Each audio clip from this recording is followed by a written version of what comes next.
जो भगवत प्राप्त महात्मा जन हैं वो कह रहे हैं। बहुत जन्म व्यतीत हो गए इस शरीर से प्यार करते हुए, लेकिन सदगुरुदेव नहीं मिले, इसलिए तुम बाजी हारते गए। मन रे अब की बेर संहारो, जन्म अनेक दगा में खोए, बिना गुरु बाजी हारो। मन रे अब की बेर संहारो। बहुत से तुम्हारे जन्म हुए मनुष्य जन्म, लेकिन सदगुरु नहीं मिले, इसलिए बाजी हार गए। अब की जीत जाओ। सदगुरु का वर्ण करके उनकी आज्ञा के अनुसार चलना। बहुत कठिन है सदगुरु की आज्ञा पर चलना। हमारा मन अहंकार से प्रेरित होकर मनमानी आचरण करने के लिए बहुत राजी होता है, लेकिन गुरुमानी होकर मन को मारकर गुरु आज्ञा में रहना एक किसी विशेष भाग्यशाली उपासक के भाव होते हैं। बाल्यावस्था तो हमारी ऐसे चली गई कि पता ही नहीं चला खेल कूद में। बालापने ज्ञान नहीं तन में, जब जन्म्यो तब बारो, तरुणाई सुख बाम में खोयो, बाजो कुछ नगारो। बाल्यावस्था कब चली गई पता नहीं चला, सोने में, खाने में, खेलने में। और जब जवानी आई तो बाम कहते हैं प्रतिकूल काम आकर्षण शरीरों में। ये ऐसा नशा चढ़ा काम का जवानी में, कुछ समझ में नहीं आया और जवानी निकल गई। तरुणाई सुख बाम में खोयो, डंके की चोट में काम ने तुम्हारी यौवन अवस्था को नष्ट कर दिया। गोस्वामी तुलसीदास जी कहते जौवन ज्वर के ही नहीं बलकावा। जवानी का बुखार किसको नहीं चढ़ा? तो कोई तो होगा जिसको नहीं चढ़ा। उसी को नहीं चढ़ा जो भगवान के चरणों में चित्त लगा दिया, नहीं तो जौवन ज्वर के ही नहीं बलकावा। बड़ी कृपा होती है साधकों पर जब असुविधा जवानी में होती है। पेट में अन्न ही नहीं है तो काम की वृत्ति ही नहीं जागृत होती। बस एक ही आग लगी हुई है, कैसे ब्रह्म साक्षात्कार हो जाए, इस प्रपंच का बाध करके कैसे स्वरूप में स्थित हो जाओ। वहां कोई गुंजाइश नहीं कुछ सोचने की, देखने की, बोलने की।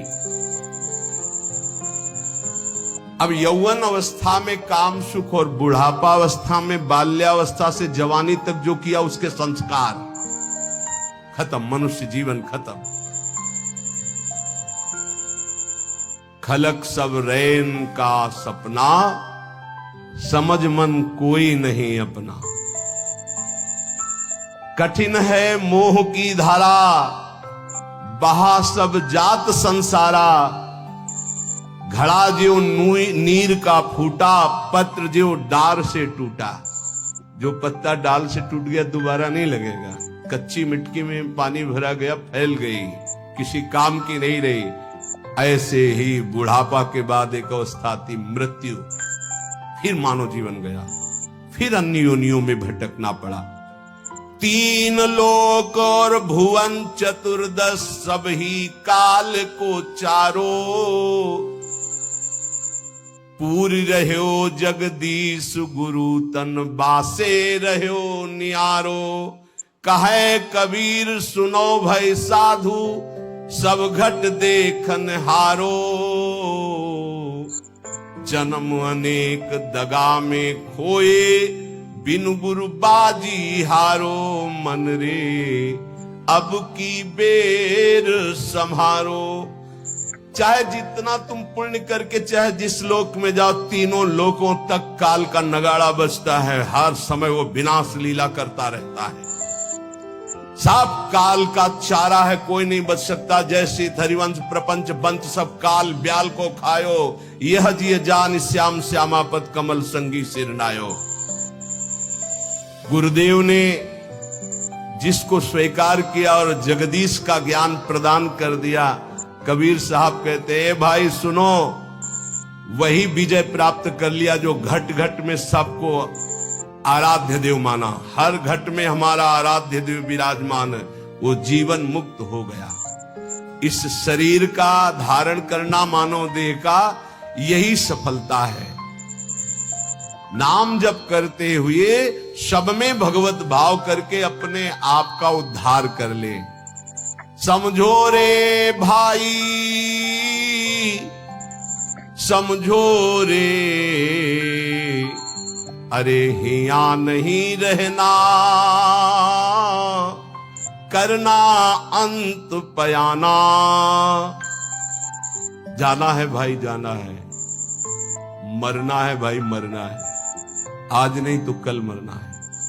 गंदे विषय सेवन करके नहीं, भगवान नाम जप करके, अच्छे आचरण करके, भगवत प्राप्ति करके मरना है। यदि हम इस मनुष्य शरीर से भगवत प्राप्ति नहीं कर पाए तो हमारे दुख का अंत नहीं होने वाला।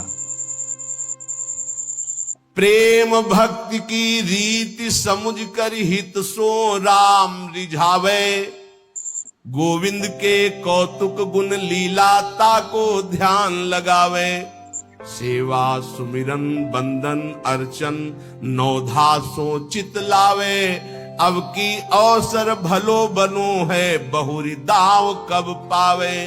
भजन प्रताप उतरे भव सागर उर आनंद बढ़ावे, साधुन की संगति को साबुन लेकर ममता मैल बहावे। हे भाई, बिना प्रेम भक्ति के भगवान की प्राप्ति कठिन है। गोविंद के चरणारविंद का आश्रय लेकर नाम जप करते हुए जो लीला गाते हैं, अर्चन बंदन करते हैं, नौधा भक्ति करते हैं, उनके हृदय में प्रेम लक्षणा भक्ति जागृत होती है। ये प्रेम लक्षणा भक्ति साधु संग से आती है। साधु संग रूपी ऐसा साबुन है कि ममता रूपी मैल धुल जाता है, और जहां मन ममता रूपी मैल से रहित हुआ तहां प्रेम प्रकाशित हो जाता है। प्रेम प्रकाशित होने में जो बाधा है, भक्ति करते हुए और साधु संग करते हुए भी यदि प्रेम प्रकाशित नहीं हो रहा तो ये कुछ बाधाएं इसमें वर्णन की गई है। ध्यान से सुन लो, और इनको कभी करना नहीं तो प्रेम भक्ति जरूर जागृत हो जाएगी। पहला, आहार दोष।